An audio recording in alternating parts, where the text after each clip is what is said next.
Assembly అనేది నా దృష్టిలో ఒక దేవాలయం. 5 సంవత్సరాలు దేవాలయంలో పూజారిగా పనిచేశాను. నిజమే, ఆయన ఎంత మంచి పూజారో మీరందరూ చూశారు. ఆయనే కాదు పూజారి, ఆయనకి అసిస్టెంట్స్ 2 పూజారులు ఉన్నారు. ఒక పూజారిని, ఇంకొక ఆయన పూజారి, వాళ్ళ అబ్బాయి అమ్మాయి. అరే రే, దేవాలయంలో కొబ్బరి చిప్పలు కూడా ఎత్తుకుపోయారయ్యా. చివరికి ఒత్తులు వేయడానికి నూనె పోస్తారే, ఆ నూనె కూడా అమ్ముకున్నారే. చివరికి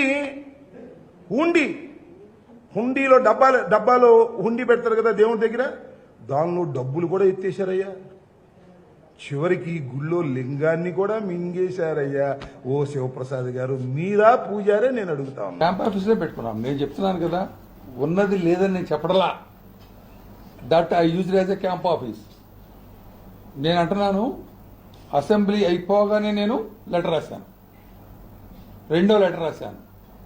కాబట్టి మీ చేతిలో ఉంది బాల్. ఇప్పుడు అధికారం మీ చేతిలో ఉంది. లెక్క కట్టి అడగండి, డబ్బులు ఇస్తా. లేకపోతే చాలా ఉదాహరణలు ఉన్నాయి, వేరే తేరికని తీసేయడం. ఏదైనా మీరు చేసుకోండి, నేను అసలు ఏది మిమ్మల్ని ఏమి ఇన్ఫ్లుయెన్స్ చేయటలా. What more you want? నీ అంత దోపిడీ కలిగినటువంటి ఒక స్పీకర్ని ఆంధ్ర రాష్ట్రం ఇంతకు ముందు ఎప్పుడూ చూడలేదు, ఇక ముందు కూడా చూడబోదు. ఇది గుర్తుపెట్టుకోమని మనం చేస్తున్నాం. సత్తెనపల్లిలో, నరసరావుపేటలో, శాసనసభలో మీకు అర్థం వచ్చిందల్లా దోచుకున్నారే. ఇంత నీచమైనటువంటి రాజకీయాలు చేసినటువంటి మీరు ఇవాళ అద్భుతంగా మాటలు చెప్తున్నారు. అవసరమైతే తిరిగిస్తాట, ఏది సామాన్ తిరిగిస్తాట, డబ్బులు అడిగితే డబ్బులు ఇస్తాట. దొరికిన తర్వాత దొంగ ఏమైనా చెప్తాడు. దొరికావా లేదా దొంగవి? 1 కాదు 2 కాదు, ఎన్ని మోసాలు చేశారు, ఎన్ని దౌర్భాగ్యాలు చేశారు, ఎన్ని లూటీలు చేశారు.